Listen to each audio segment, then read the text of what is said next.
that's always like my also same problem is that I know that you're talking about yourself, but you're probably kind of bored of that or self-conscious about it. That's what I was talking about downstairs. The game becomes keeping it fresh and not saying the same thing. And not asking the same questions. Right. Because it's you don't know.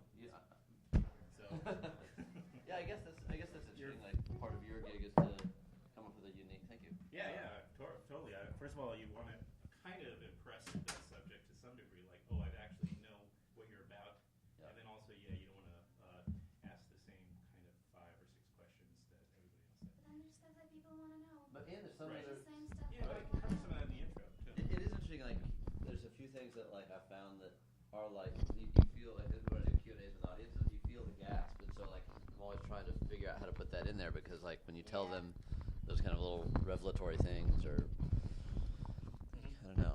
I guess it's like a stand-up comic knows where the joke goes and knows how to land it after a few shows. Exactly, like clockwork. Yeah. You must get a lot of guys that ask technical questions, like hard fans. Well, that's why I like How'd you those. do that? Yeah, that's. Yeah. Sometimes they're weird, but usually it's a fun way to just mix it up a little bit. Yeah, I was really actually because I have to admit I was fairly self-conscious about exactly what we're talking about coming into it, and I usually just like I know I've seen all your films and and we've talked a couple of times. I think most recently it was after Prince Avalanche, but I still wrote down. And I'm glad because I actually learned quite a bit, and I was actually watching like the Rough South. Mm-hmm. Did you watch that? A portion. Yeah. Yeah. There's some clips on YouTube and stuff. You get a sense of Larry a little bit in that. Oh, totally. Yeah. Totally, and I'm so glad because obviously I don't know how many people maybe people haven't been asking you very acute questions about. I'm sorry. The other thing. Shoot a couple of shots here. If it's okay with you. I'm feeling really pretty today, so that's good. There's no releases though, so you could follow up with a lawsuit. So we could talk about that, David. We could talk about Larry Brown, and he was to set it up a little, right? He was a professor of yours at the North Carolina. No. Okay. Gary Hawkins was a professor of mine at North Carolina School of the Arts. That's right, and he wrote the screenplay. He directed the documentary about Larry Brown that I worked on. Okay, that's right. Okay. Thanks for correcting. But I knew Larry, and for a short chapter, he was a very influential and inspiring guy to have known in his life, and had a non-traditional entrance into a career, and had a very unique voice, and a little bit left of center, a little off the radar, but for his fans was an incredibly well admired and appreciated novelist. So it was kind of fun just to be able to get his 2 cents on how he got to where he was and found the success that he found later in life. Yeah. He did he pass away? He passed away a few years ago, and that's when Gary, the director of the documentary, my professor, brought me the adaptation that he'd done of Joe. And I was just pretty enthusiastic about making it, making the project, because it kind of came full circle from where I began. It was my first job out of film school, was as a production assistant on that doc. Oh, that's what I was going to ask you about, because you did work on the crew. Yeah, it was funny. I think there's really photos amazing. on IMDb of me and Jeff Nichols. We were both production assistants on it. Oh, no way. So it's cool. Yeah, it was. And I see Ty Sheridan's back there. Yeah, he's running around. This is his first time in New York City, so I'm trying to keep him out of trouble. Yeah. Yeah. I don't know if you're the right guy for that. I am the wrong guy for that, but or maybe you are the right guy. We're gonna have some fun. So good. Okay. David, I'm curious to know what your definition of fun would be. So we're going to get to that in a minute. Well, that clears up that. I'm sorry. Yeah. So Gary was your teacher at North Carolina School of the Arts, where y'all from, right? Is the kind of North Carolina mafia thing going on? Yeah. Because your producer Lisa Muscat is also from there. She's another professor there. She's a professor there. Yeah, and my cinematographer Tim Moore, my sound mixer Chris Gebert. Oh, Tim also, yeah. So many of the guys that I work with. The guy does behind the scenes, Darius, the color timer, Alex, so many people that I work with. I was buddies with in school. Some real good information on you. 'Cause you're just in a bubble, man. It is weird. It feels like I was in some sort of fraternity, So now we started our own deal. So. Right. For me, it really helps to have that group of people that you work with consistently, not just as a sense of loyalty, but as a sense of trust that I know they've got my back, and I know they'll challenge me and not let me take the easy way out. And we have a really good time working together. So if you can make a living having a good time, sign me up. and you would develop obviously a shorthand. So I mean, it's Absolutely. got to be a major advantage, right? You don't have to kind of reinvent anything from So she had worked with Jeff, as you said, right? Lisa Muscat. She had worked on Mud, or did she? She did not work on much. Which produced, one did she? We both worked on Shotgun Stories. Okay. Well, so I'm just wondering how you found Ty over there. How did you find? Ty. Did you? I mean, he obviously did. He's got for 3 films. He has a better track record than just about any actor That's right. I've ever heard of. I first became aware of him when I saw Tree of Life. I thought that was just an awesome portrait of youth, and actually my favorite part of the movie. Really, I think the stories of the kids, and that was just something I was really drawn to about that film. And then I'm buddies with Jeff Nichols. He lives in Austin as well. All three filmmakers that and Ty's worked with are based in Austin. Yeah, we party. And I love it. Yeah, partying down with Jeff Nichols and Terrence Malick is pretty awesome. They'll raise the roof. And then I was in the editing room when Jeff was putting Mud together and saw some rough cuts and was really seeing Ty take it to the next level. Really that story of that coming of age story for him. And then when I was developing this story in my eyes was the story of the steps into manhood. So I thought it would be a nice, strange path of Ty's career to have had these 3 chapters of his youth captured. It's true. If he and it's all caught up, but in this dark Southern Gothic kind of sort of backdrop too. Yeah, well, that's kind of the fun of it. We're trying to find an atmosphere of a texture that has a tension. We looked at this as like a modern day Western in a lot of ways. Timeless world of outlaws and story of redemption and I could see that kind of the Chinese eyes, that referring to a Pete Townsend album title. All the best, which is all the great cowboys have Chinese eyes, which I only mention it because he does that. The scene, cool face. The cool face, which is the Clint Eastwood. Yeah, you make a face of pain and then smile through it. Right, exactly. That's it. Which, interestingly, when watching some of the Larry Brown film, the documentary, I could see he had that expression too. I think there's a real resemblance that Cage seemed to find during the production where he was kind of channeling Larry, whether consciously or otherwise. Yeah, there's a couple of shots. There's a low-angle shot of him waking up one morning, and it looks just like Larry. Another shot that's towards the end of the movie, and you're it's kind of startling. Really, yeah. And the receding. Well, we can't talk about that on the show because I'll get an angry email from the Nick Cage publicist. Or there's ways around all that anyway, aren't there? Sorry. I should talk because I don't have that particular issue, right? So it's not fair. Speaking of Nick Cage, so I will later on require before we end that I have to get one Nick Cage story, but not just a Nick Cage cute on the set, but like a real Nick Cage, like something that's happened. You got to share a little something because there's got to be somewhere along the way a point where Nick Cage, that what makes him like the sort of freak we know and love. I don't know. I'm not sure I've got the story for you. All right. Well, maybe he was. I don't know. Maybe that's the surprise. Maybe I don't he's know just that. typical. I don't know that version of him. I know you just hung out, and it Yeah, sounded he like was- from all the things I read, you were just. Just a really good sweetheart that knew everybody's name on crew and Right. didn't go back to his trailer, would hang out with us and That's great. got up every day and worked out to come to set and build this character, grew his beard out and came out a month early, which actors never want to do, just to get to know the cast and would location scout with us just to get to know where we're shooting. And Wow. it's just a real honor to work with somebody that dedicated. Well, it seems like you kind of caught him maybe just at the right moment in his career. He hadn't worked in over a year and was really looking for something to dig his teeth into, and this was it. We were lucky. I got him at the right time, and Right. was looking to utilize a lot of his public perception. I wanted to bring all the baggage I could to this movie, to this character, and I think it services the character. Everybody's got a different favorite Nicolas Cage movie, and everybody's got a different least favorite Nicolas Cage movie, but everybody knows who he is. Everybody's curious about him. He's a fascinating, magical, mysterious individual, and just so fun to work with him. That's good. Yeah, I guess. He's really funny. He does an amazing David Lynch impersonation that makes me very happy. I'm curious to. I'd love to see If that. only I could do an impersonation of Of- his impersonation. Yeah. Solid gold, Nixter.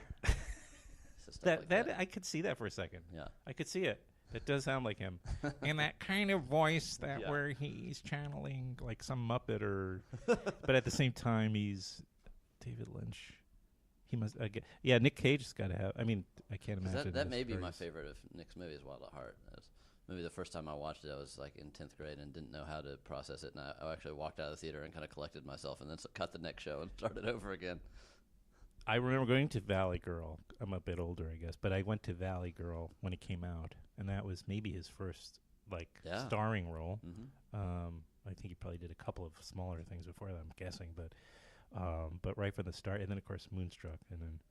But when I totally bought into Nick Cage was, of course, Raising Arizona. Raising just Arizona. the high, H.I. McDonough. H.I.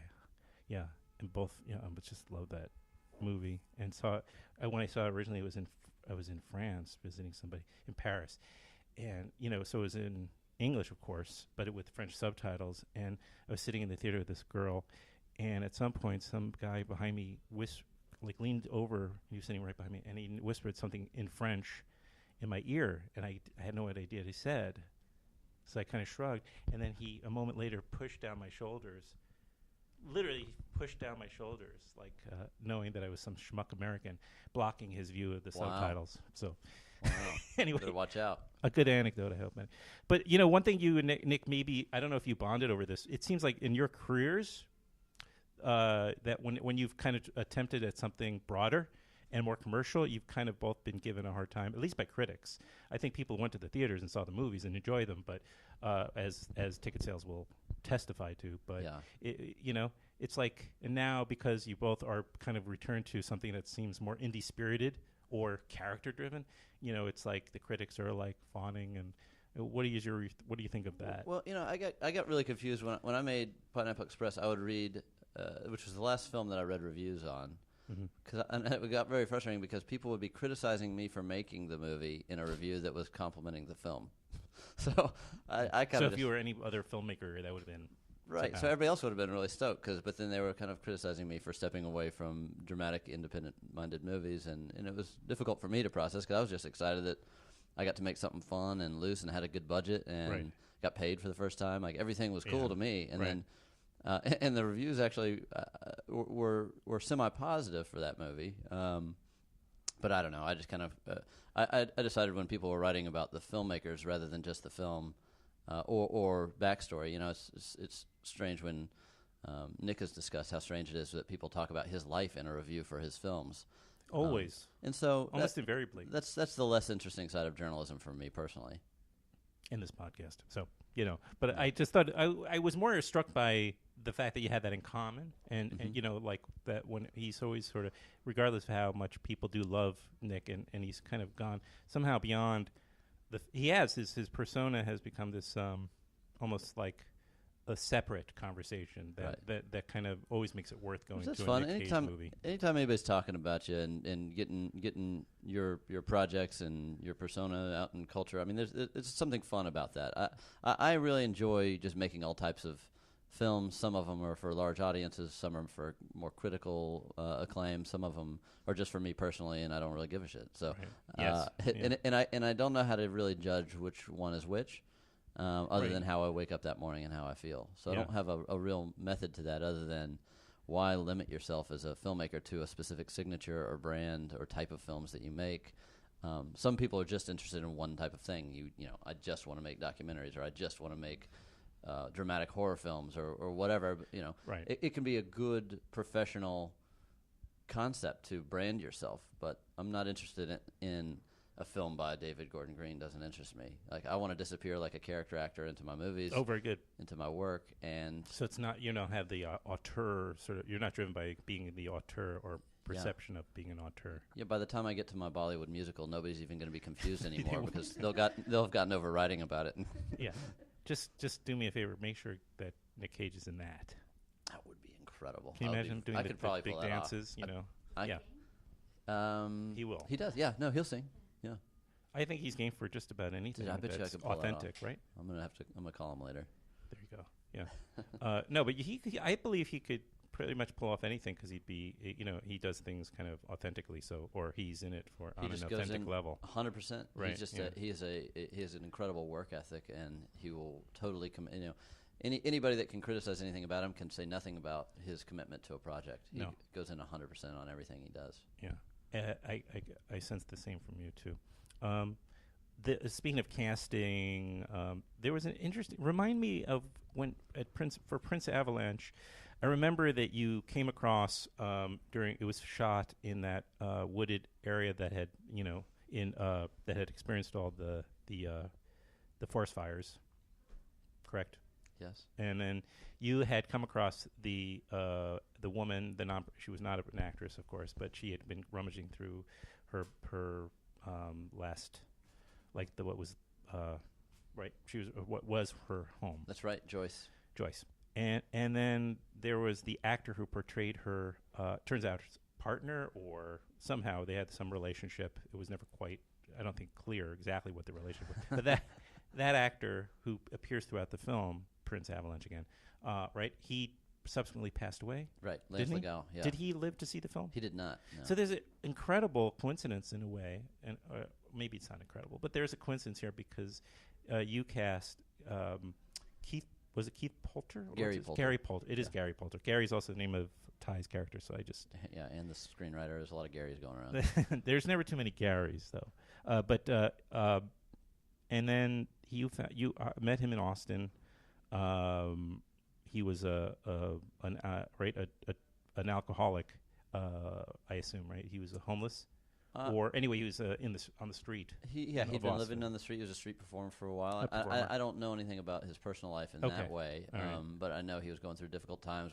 He was discovered by our casting directors at a bus stop, came into audition, blew our minds, graced us with his presence through the production, was an incredible human being that, by my awareness, kept it totally clean and was on time and prepared for every day and worked as professionally as any of the more experienced actors that we had, and yeah, the tragedy was that shortly after the film he passed away. So it was sad because he did have so much potential as the next great, bartender in a western or Civil War general. He was a great actor, and this was his first time in front of a camera. It's remarkable that was his first time in front of a camera. I was like, how. I've seen a character like you've seen him especially in those bucolic films, Frozen, this or like you see certain actors that are either they're addicts or alcoholic drunks, the characters, and you're like, how is this person? And then you see them outside of that, and you're like, okay, they're also not that way in real life. For the theater. How is that the transition is so striking. And when I was watching Gary, who plays Ty, his father, in the film, Joe. I was like, how did they make him look? How is this guy pulling this off? Because he looks so authentic. So you didn't know that before you went into the movie? That's cool. No, I try not to read any notes. It's great. Ever. It's great. I think that's it's beautiful. It's a beautiful testament to him. He brings a lot of authenticity to that role. It was funny. So many of my memories are fun with him, with Gary. We called him Ozzy, or we called him G-Dog. G-Dog, right, of course. He was just a trip, but I remember the day we're doing scar tests for the Willie Russell, as we're going to apply scars to his face, or we're doing bruise tests for Ty and see what it looks like when he gets beat up. So we're camera tests like a week before production. And I just remember Gary comes to sit down, and he sits in the makeup chair, and the hairstylist and the makeup people and me are looking at each other and like, Gary, I think we're good. It was just he brought this beautiful face, beautiful, very lived in. Oh yeah. Beautiful, vibrant blue eyes, and you could just tell there were stories of hardship. Sure. And we were there as a creative outlet for him, and again, just a spontaneous energy that every day you were just smiling on the way home from work, knowing that you had something very distinctive, very unique, and lucky. It was really an uplifting experience for all of us. So the casting director gets a raise, or absolutely, man. I mean, that's pretty amazing instincts there. Yeah, John Williams and Carmen Leach. I started working with them on some of my commercials locally in Austin, and then they just had such great taste and bravery in their explorations of how to find talent that we sent them in on this movie, and the foreman of the work crew is a guy that owns a barbecue restaurant in Austin. The sheriff is my next door neighbor. All the work crew are people we got from the Day Labor Center. So it was just a really eclectic ensemble we put together.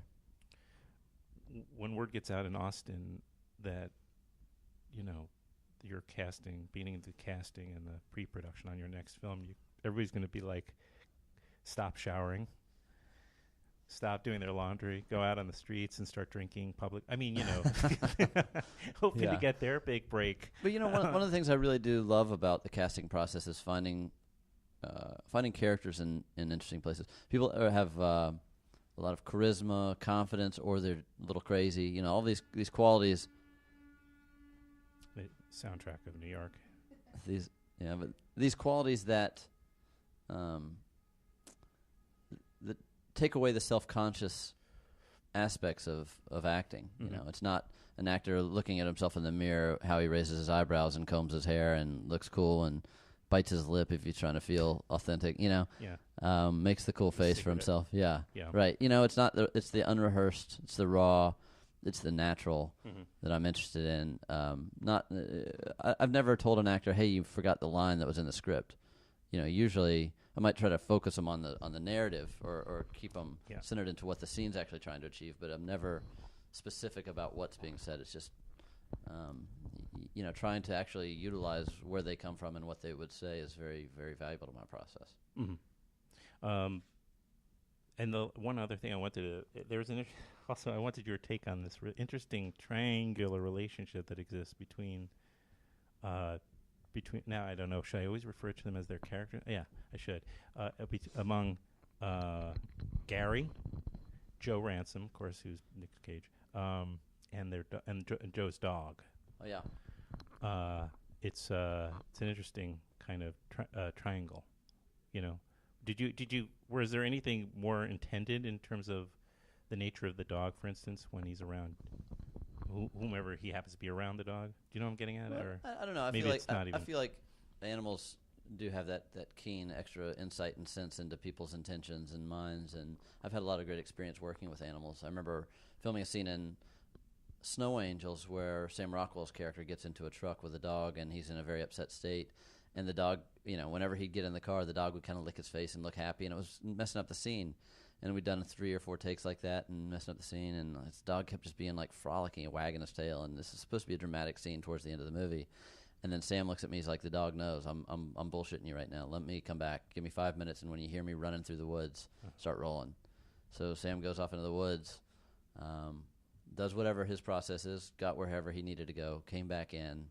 The dog was scared shitless, and it was just a beautiful, quiet, simple scene, nothing aggressive happening.